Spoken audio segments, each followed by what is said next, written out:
Welcome to the Albuquerque Journal Midweek Blitz High School Football Show with your hosts, James Yodice and Jeff Grammer. This show is sponsored by Western New Mexico University. Hey, welcome everyone. Welcome to the Midweek Blitz, the Albuquerque Journal's podcast about high school athletics. I am James Yodice. I'm the high school sports editor at the Journal. Welcome. I hope you've been following during the year. We started this very much from scratch at the start of this season, and now I can't believe we're already into the 11-man playoffs here for high school football. We're going to talk a lot about that today as we segue from regular season to the postseason. So we're going to talk about some of the key playoff games coming up this weekend. We're going to get to that a little bit later. I want to start by kind of just giving a quick recap of Week 11 and how things went. We had 3 games in Class 6A that were basically district championship games, 2 undefeated teams playing. We had Clovis with one of the big upsets of the season, beating Los Lunas 30-29.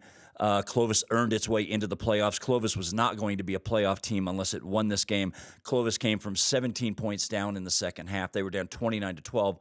Jet Stone runs for a 13-yard touchdown with a little over a minute left for Clovis. And Los Lunas misses a field goal right near the end of the game that would have won the game for the Tigers. So Clovis plays its way into the playoffs. They beat Los Lunas 30-29. That's in the District 5 6A championship game. And we'll talk a little bit more about Clovis when we get into the playoffs for this week.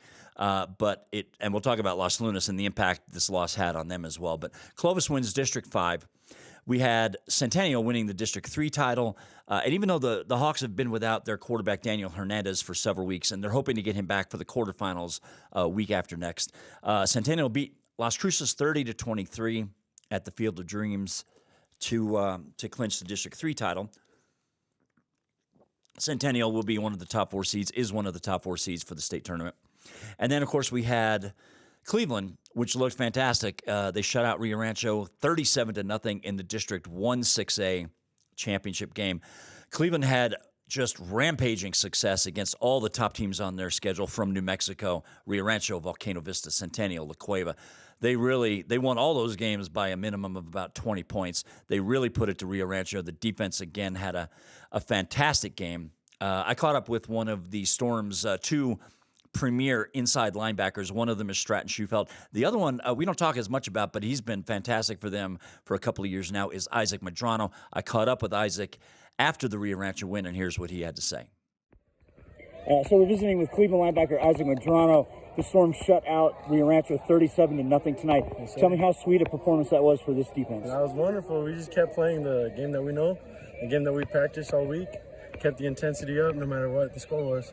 How do you describe this defense and how effective it's been? I describe it as a swarm defense, and it's been pretty effective as long as we all do our keys, as long as we do the things right. Did you guys feel comfortable coming into tonight? You guys shut down Centennial, you shut down La Cueva, you shut down Volcano Vista. Mm-hmm. Did you guys feel good about your approach coming into tonight?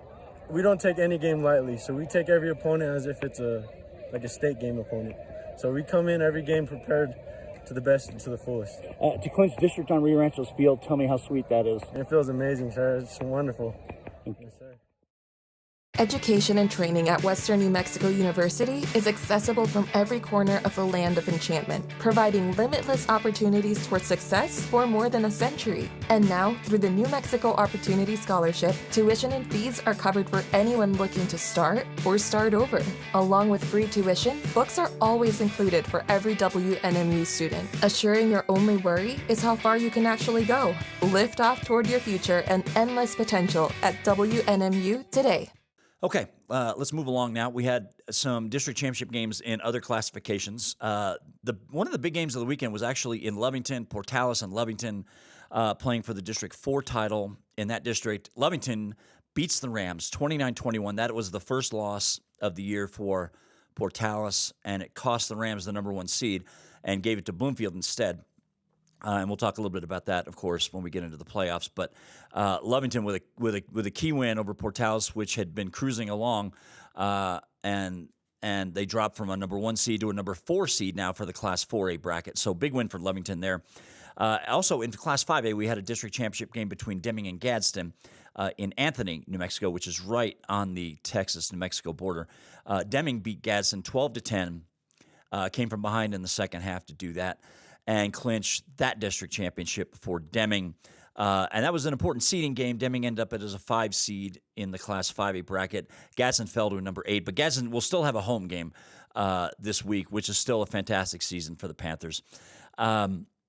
In Class 3A, District 2, which we talk about a couple of times during the year, which is the most competitive district by far in Class 3A and one of the most competitive districts in New Mexico regardless of class. We had Robertson beating up on West Las Vegas pretty good last Saturday, which had some fallout. It created a situation where we had a 3-way tie for first place in that district. St. Michael's wins the tiebreaker and becomes the district champion there and the number 1 overall seed in Class 3A. Robertson is the 2. West Las Vegas dropped to 4. So West Las Vegas will still have a bye week this week as we begin the playoffs in the first round, and then West, Robertson, and St. Mike's will all jump into the bracket next week in the quarterfinals. So a lot of great action, as always, in that district. The last thing I wanted to mention real quick, Albuquerque had a pair of 8-man programs in the playoffs this year. Legacy Academy, which was a number 2 seed, Manal, which was a number 6 seed. Both of them were beaten in the quarterfinals in 8-man last week. Legacy had a really a stunning upset loss here in Albuquerque. They played at Bernalillo, actually. 28-26, they lost to Clayton, a team they dominated in the regular season. So the Silverbacks are out. And they probably will be going to Class 2A football next year anyway, so this was probably their last game as an 8-man program.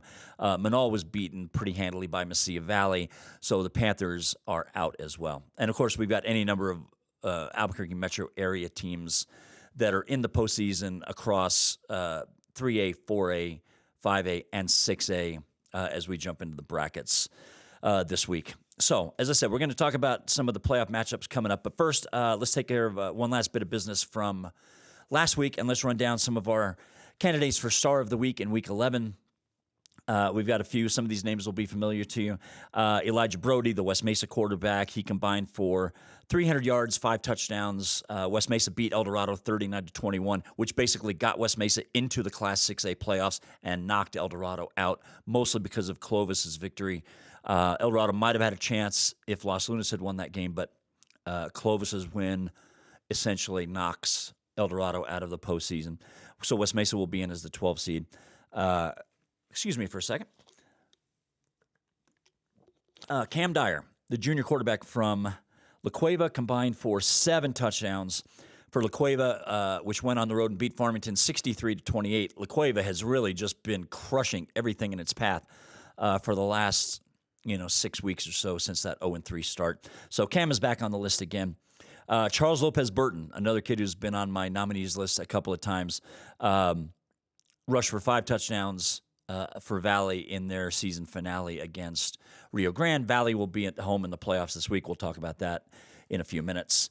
Zayden Davis, junior quarterback from Centennial. This is the kid that's kind of taken over for Daniel Hernandez, who is a fantastic quarterback for Centennial. Zayden had a big day against Las Cruces, 237 yards and 2 touchdowns as Centennial clinches that district, so that's great work from Zayden. Our 5th nominee, Uriel Castro, junior quarterback from Bernalillo. He tossed 6 touchdown passes for Bernalillo in its road win last weekend against Albuquerque Academy, and that got Bernalillo clinched a home game for Bernalillo. They are the 5 seed in Class 4A. So when you talk about the big 4 in Class 4A, that's Bloomfield, that's Portales, Lovington, and Silver. Bernalillo is right outside that top 4. So a nice win for Bernalillo, which really put it to Academy 50-14 last week. So nice win by Bernalillo there, and Uriel Castro, their quarterback. And our last nominee, Amiri Mumba, the junior running back from Highland, 303 yards and 5 scores as Highland beat Miyamura 43-24. Amiri has been over 300 yards twice just in the month of October. We segued, of course, today as I do this podcast. It is November 1st, Wednesday. Amiri was over 300 yards twice in the last several weeks of the regular season. So he had a big week. So we're visiting with Highland Junior running back Amiri Mumba. 5 touchdowns today as Highland beats Miyamura. Amiri, you guys are headed to the playoffs. How sweet is that? It's amazing. It's the greatest feeling ever. What's it going to take to make some noise in the playoffs this year? I think we just got to come out hot. Games, we've been coming out slow, but once we get on that roll, there's no one that can stop us. So you guys only lead 20-17 at halftime. What was the difference in the second half today?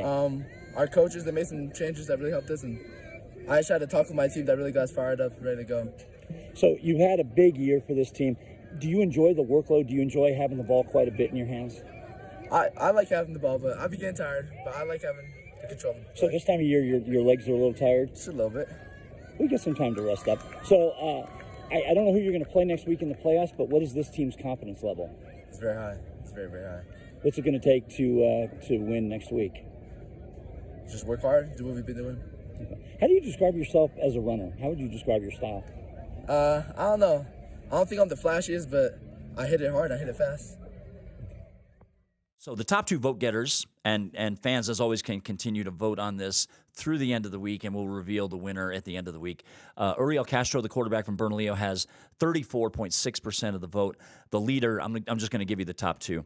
And Amiri Mumba from Highland, 43.7% of the vote so far as of Wednesday afternoon as I sit here in our studio. So anyway, congrats to all those kids. And we had fun with the Stars list. We may tweak that a little bit this coming next year for the 2024 season. We're going to continue to spotlight some of the best performances, but I've been in talks about perhaps finding a way to tweak the system a little bit and make it a little easier for us to find more kids around the state to get onto our list. So that is certainly in our plans.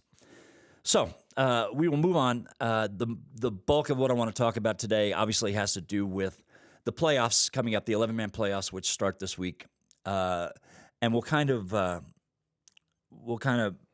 do a general quick look at some of the brackets here. So in 6A, we had the top 4 seeds were Cleveland, Centennial, La Cueva, and Sandia got the number 4 seed, just ahead of Rio Rancho. I will tell you, I was on record in my column last week. I had Rio Rancho at the 4, Volcano Vista at 5, and I had Sandia at 6, which I thought was fair. But the criteria as set up by the New Mexico Activities Association has Sandia at 4. And Matadors had a great season. They were 8-2. Nothing to complain about with them. They had 1 loss to Volcano Vista in there and a really big one-sided loss to La Cueva. So Sandia gets a bye week, which is very important. Sandia's a little dinged up. So Sandia will be off this week, and they will play the winner of Rio Rancho, the 5 seed, against West Mesa, the 12 seed, next week in the quarterfinals. So as we look at the 6A bracket, we've got 4 first-round games coming up this week. We have West Mesa, the 12, and Elijah Brody, who's a handful for everybody, playing Rio Rancho. That's going to be a tough matchup for the Rams, as good as they've been.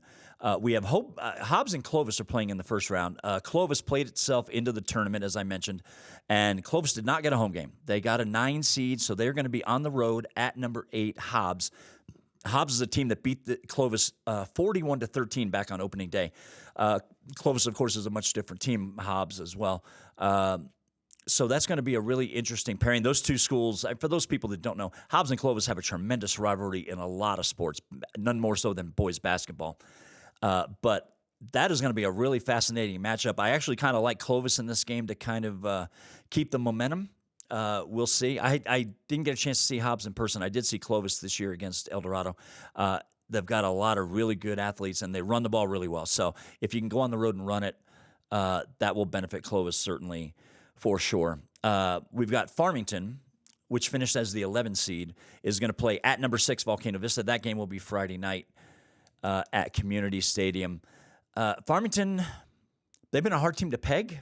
They've had nights where they've looked really good, like when they beat up on West Mesa, and they've had other nights where they've been up and down, like when they played Sandia, got down 20 points, came all the way back to take the lead late in the game, then gave up a late touchdown to Sandia and lose that game 35-28. They've been hit and miss for me. So that should be an interesting game with Farmington and its big quarterback, Trell Griego, who's going to throw it a bunch. And then you got Volcano Vista, which likes to run it with Elijah Gonzalez, who was one of the best running backs in the state this year in any class. He had over 200 yards for the Hawks. against Etrisco Heritage last week. A game that I should mention got called early in the third quarter because of an injury to an Etrisco Heritage player, freshman wide receiver Javen Smith, who ended up being taken to UNM Hospital. I believe he had 3 fractured vertebrae. But he did get sent home, I believe, the next day. So we're hoping for the best for Javen as he recovers. But the game was delayed for a good 30 minutes, maybe 40 minutes. And then the Etrisco Heritage coaches went to Volcano and said, look, we don't think we want to play anymore. So Volcano said, okay. Volcano knew it wasn't going to really impact its seeding one way or another. So that game got called with about 8 minutes left. But Volcano, they're going to go to Elijah Gonzalez, as they do just about every week. Heavy, 20, 30 carries. And they like to run this kid between the guards, between the tackles, and just be physical. That is their bread and butter. Now, I should say, Elijah Hansen, Volcano Vista's quarterback, is coming off one of his best games of the year. And a passing element for the Hawks would certainly benefit them greatly as they get into this bracket, because the winner of the Volcano Vista Farmington game will get La Cueva next week. La Cueva beat up on both of those teams. So Volcano Vista would do well to find another element.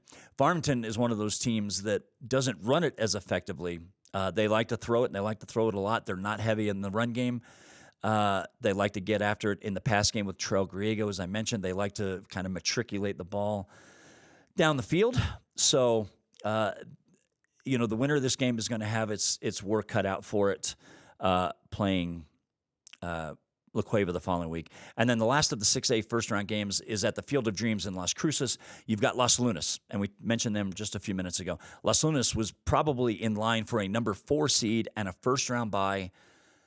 The loss to Clovis dropped them all the way down to a 10 seed. So not only do they have to play in the first round, they have to play on the road in the first round. So they're going to be at Las Cruces High, the number 7 seed. That game will be Friday night. All of the 6A games this week are on Friday night. So Las Lunas, we're going to see. That to me is the team I'm most interested to watch this weekend at least, and see how they bounce back from that really crushing road loss to Clovis. Las Lunas was having a really terrific season. They had back-to-back losses in the middle of the year to Roswell High and to La Cueva. Other than that, they've had a really fantastic season, and I'm sure they're kicking themselves for blowing a 17-point lead last week at Clovis, which is a notoriously difficult place to win. So that is a fascinating matchup, and the winner there of that 10-7 game, Las Lunas 10, Las Cruces 7, is going to play Centennial in the quarterfinals. So, and of course, we'll get into the quarterfinals next week. As we get into the 5A bracket, Roswell, of course, ended up as the number 1 seed.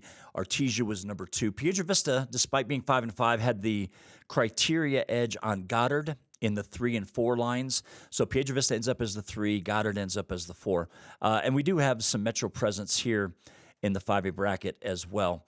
We'll start with Valley, who is the number 6 seed. Valley won its district the week before last against Los Alamos. Deming edged out, I think, Valley for the 5 seed.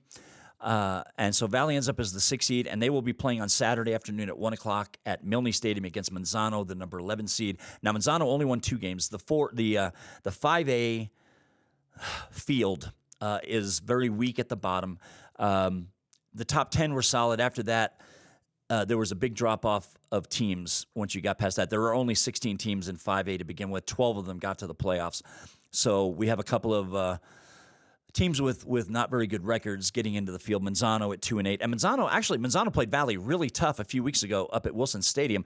Valley beat them, I believe, 62-42, which was a pretty interesting game. So I think Manzano feels like, and Manzano had a couple of key turnovers in that game that really hurt, a couple of interceptions that kind of turned the tide. So I'm sure Manzano's coming into this game, even at 2-8, feeling like they're going to be able to do some damage against Valley and perhaps have a chance for an upset. We will see. And then, of course, we had Belen, which got into the field at number 12. And Belen only has 1 win this year. That was against Miyamura, which basically was the win that got him into state. Belen gets into the tournament. They're going to be at number 5, Deming, on Friday. And, of course, the irony here, I don't have to tell the knowledgeable prep football fans out there, when Belen and Valley had their little fracas/melee back in early September at Milne Stadium, they both got hit with the first strike by the NMAA. And they both originally were going to have to forfeit their next games. In Belen's case, that ended up being the game at Deming. Belen was supposed to play at Deming in the regular season. That game was forfeited. Valley ended up being able to play its game. They got reversed by the NMAA, and Valley was able to play Los Lunas in a game that they originally were supposed to have forfeited. Belen didn't have that luxury. Belen had to forfeit against Deming, so now Belen gets that game at Deming here in the first round on Friday night. So we'll see. Belen's played, I have to say, some pretty good football over the last several weeks. They took Mayfield to the wire. Mayfield's a number 9 seed. They took Mayfield to the wire, played them tough, lost by 2. They beat Miramira, like I said, which is basically the win that got Belen in and kept Miramira out of the tournament. So we'll see what Belen has for this road game. Of course, it's one of those cliches, but Belen won't have anything to lose. All the pressure will be on Deming. And, of course, the last team I wanted to mention was Highland, which is a number 10 seed. Highland is going to be playing at Los Alamos, the number 7 seed. That game will be Friday night. Los Alamos has a fantastic skill athlete named Malachi Gutierrez, one of the speediest athletes in the state.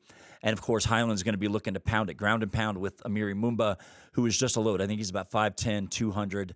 Amiri's one of those kids that gets stronger, kind of like Charles Lopez Burton from Valley, kind of like Elijah Gonzalez from Volcano Vista, kind of like Harris Bueja from Cleveland, big backs who wear on you, and you get tired of tackling these guys after a while. So I'm sure Highland's going to be looking to use that ground game with Amiri, run clock, go on the road, and try and have an upset. We'll see how that goes. So good luck to all of those teams as well.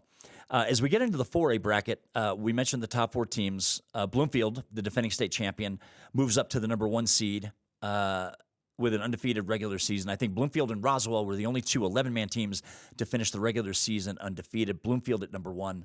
Then Lovington jumped up to number 2 based on its victory over Portales. Then Silver goes 3, and then Portales goes 4. So one of the interesting things that I thought about with this 4A bracket is that the 2 teams that have probably been the best 2 during the regular season on the whole were Portales and Bloomfield, and now those 2 teams are seeded to play each other in the semifinals if they get that far. So that would be a tremendous semifinal if we get to that. No reason to think we won't. With all due respect to Bernalillo, if Bernalillo beats Valencia, the number 12 seed in the first round, Bernalillo is going to have to go on the road to play Portales. And Bernalillo's already played Portales, didn't have much success. Those 2 are district rivals. So we'll have to see how Bernalillo fares. Like I said, we have Valencia in the tournament with first-year head coach Ladarius Cage. Albuquerque Academy is in the field as a 9 seed because of that loss to Bernalillo last week. Academy probably slipped down and has to play on the road in the first round. Academy is going to be playing at number 8 Grants in the first round, and, of course, the winner there is going to have to play Bloomfield. Academy's certainly got a fighting chance. Academy's got a terrific defense. Grants has been playing some good football. So we'll see how that matchup shakes out. But when you have a good defense, you can go on the road in the playoffs and have some success. And the other Metro team that got in is St. Pius at the number 10. St. Pius was really injury-ravaged toward the end of the year. They had some key kids out, including quarterback Isaiah Carpenter. I'm not sure as I sit here whether he will play this week. St. Pius is playing at Espanola Valley on Friday night at 7. Espanola Valley got a home game as the 7 seed after winning its district. We talked a little bit about them last week. So St. Pius is going to go on the road and play Espanola. And Espanola, I should mention real quick, too, one of the other news nuggets that came out of last week, Espanola Valley played Pewaukee Valley last Friday. That game was scheduled for 7 o'clock. Apparently there was some social media threats being made back and forth. So the schools agreed to play that game on Friday afternoon at 3 o'clock at Espanola with no fans, which was an unusual sight. Not the first time Espanola's had to play a regular season game with no fans. I actually covered a game, I believe it was against St. Pius quite a few years ago, where there were no fans allowed for Espanola. The St. Pius fans were allowed, but the Espanola fans had been banned for that game. So Espanola and Pewaukee had to play that game for safety reasons and just out of an abundance of caution as a Friday afternoon game with no fans. So as I mentioned, the 4A bracket, we've got some interesting first-round teams, a lot of Metro teams involved. Bernalillo at home, Valencia will be on the road, St. Pius will be on the road, Academy will be on the road. So in the 3A bracket, which we talked about the top 4 seeds a little earlier. The only Metro team that got into the field was Hope Christian as a 10 seed. Now, Hope is going to travel to number 7 Socorro in the first round. That's Friday at 7. These 2 teams played in Socorro in the regular season, and Socorro won a close game. I believe it was 29-21. So the Huskies, I know, having talked to their coach, Fernando Salinas, I know Hope feels like it can go down there with a shot to win this game. We'll have to see how it pans out. Of course, the winner will play at Robertson the following week. And one thing I didn't mention about the 4A bracket, I mentioned St. Mike's at 1, Robertson at 2, West Las Vegas at 4. I neglected to mention Cobre from Bayard, New Mexico, which is a neighboring city to Silver City. Cobre had a fantastic season. They are the 3 seed in this bracket, so they also have a bye week. And also, we have the 2A quarterfinals going on this week. The 2A field is only 8 teams. The other brackets are all 12. The big game this week will be number 5 Tularosa and number 4 Jow in the quarterfinals. I'm excited to watch this bracket. There have been a lot of really good football in this bracket being played. You've got Eunice as the 1 seed, Texaco at the 2, Santa Rosa a really dangerous number 3 seed. And I mentioned this in my column the other day. Eunice and Texaco, who are the top 2 seeds in the 2A bracket, met in the regular season in Eunice, but the game got called at halftime. Eunice was leading Texaco 21-14. There was a lot of weather that night down in that area of New Mexico. As a matter of fact, Hobbs and Lovington, which are right by Eunice, both had their games postponed that same Friday night and pushed back to Saturday. So Santa Fe High and Las Cruces High both had to spend the night down there to play. I think Santa Fe was playing Lovington and Las Cruces was playing Hobbs. They had to spend the night without having planned for it on that Friday night and had to come back out and play Saturday. That was the same night Texaco played at Eunice, and that game was 21-14 at halftime. The weather came in, and they never resumed. So I'm sure Texaco's thinking about that, and that game probably is the difference between Eunice being number 1 and Texaco being number 1. So we're going to have a lot of good football in the 2A bracket in November. I'm really excited. We have some potential for some outstanding games. And, of course, we have the 8-man and the 6-man semifinals going on this weekend. We'll talk about championship games next weekend. So I believe we have 24 prep football playoff games going on, both in 11-man, 8-man, 6-man on Friday and Saturday. The bulk of these games are Friday night. There are a few stragglers on Saturday afternoon, but most of the action this week will be on Friday night. So it's going to be an exciting weekend. Unfortunately, I will not be doing any football on Friday. I'm going to be doing some state soccer, which is how I wanted to kind of close the show. State soccer announced their state tournament brackets last Sunday as well. The first round got underway yesterday, Tuesday, Halloween, with 16 games in Class 4A and 5A. So soccer's done very much like football at the 4A and 5A level. The top 4 seeds get a first-round bye.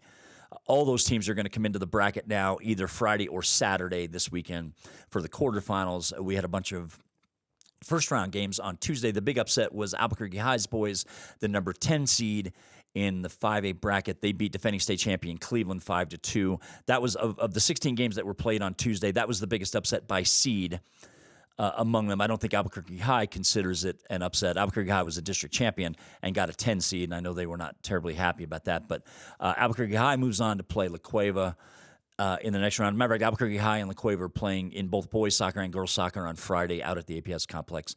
So we've got a load of games coming up Friday and Saturday in state soccer. I'm going to peel off football on Friday to concentrate on soccer. I'll be back out on Saturday for the Valley Manzano game, and we've got certainly more state soccer coming up. State soccer will continue into next week with semifinal games in 1A through 3A. Semifinal games will be on Tuesday, November 7th.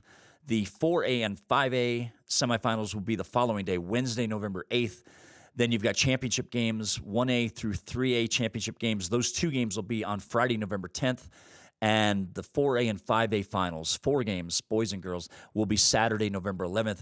The higher seed is hosting in the first round, the quarterfinals, and the semifinals. So basically home games for the higher seeds through the semifinals. Then the University of New Mexico is the host site for all the finals. As I mentioned, the 2 games on Friday, November 10th. The other 4 all day on Saturday, November 11th, ending with the 5A boys, I believe, at 5:30 p.m. So we've got an abundance of great stuff coming up. State cross country is coming up next week as well. We'll preview that a little bit next week. We'll talk some soccer. We'll talk a little volleyball next week as well. Volleyball's coming up on the end of its regular season. We haven't had their brackets yet. And, of course, we'll talk about a lot of prep football as we go back and recap Week 11 and look ahead to the quarterfinals and the bigger brackets. So, as always, you can find our podcasts on abqjournal.com. I believe they're available on YouTube as well. So we encourage you to watch. And for those of you who have been watching, I thank you. We're certainly going to try and grow this product. We're going to be continuing this into basketball. Basketball begins on November 20th, first day of practices. The first games, I believe, are the week after Thanksgiving. We're going to be doing a basketball preview podcast coming up here in several weeks, and we're going to continue to do football over the next 4 weeks as we continue with the playoffs. So I appreciate you watching. And as I said, you can go on to abqjournal.com and find our podcasts, either mine or Jeff Grammer's, which are enormously popular. If you need to find me, if you have anything you want to chat with me about, you can find me on my X, formerly Twitter account. I still want to call it Twitter, at James D. Yodice. And you can also email me. My email address is on my social media site, jyodice, JYODICE, at abqjournal.com. So if you want to chat about anything, give me a story idea, feel free to do that. In the meantime, we'll go ahead and wrap it up. I've been going at this too long for today. I'm glad I have a full voice today. My voice has been scratchy the last several weeks. I apologize for that. So, as always, we encourage you to listen to our podcast, read, hear, watch, and we will see you all next week.